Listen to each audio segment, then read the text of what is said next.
hold it against him. They say pound for pound, fight the best, fight. Yeah. One more.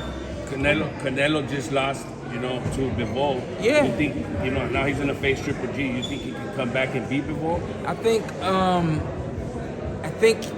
the up and down with the weight is too much for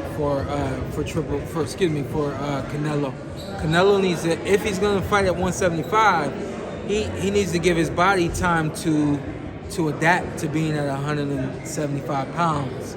I think in another year he could really contend with guys like Bivol and the rest of those guys up there, but he's got to give his body time to acclimate to the weight class.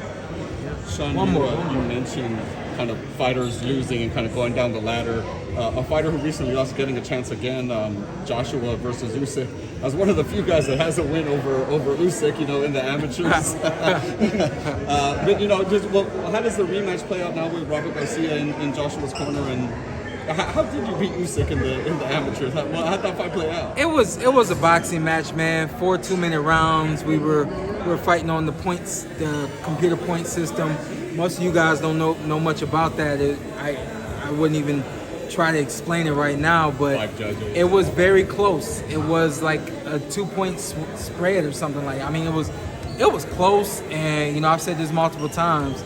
If I ever come across that video, man, first thing I'm gonna do is hit up Usyk, make sure he's okay with us putting it out, and try to figure out a way for us both to make money putting it out, because it's 4 2-minute rounds. It's quick, but there's greatness within it, man. I promise you. Trust me.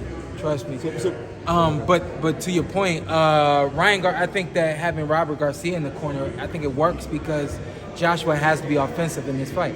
I think if he's offensive and stays offensive, he beats Usyk. He's big and he's got some skill. I don't think he was able to implement his size along with the skill in that fight. I think him trying to be skillful, he held back his offense, and obviously in turn wasn't able to use his size. So I think that for him, they've all got to work together. He's got to be offensive. He can't be afraid to get hit, and then he's got to use his size. I think that's it. I gotta get that video, man. Yeah. Put on the podcast, something.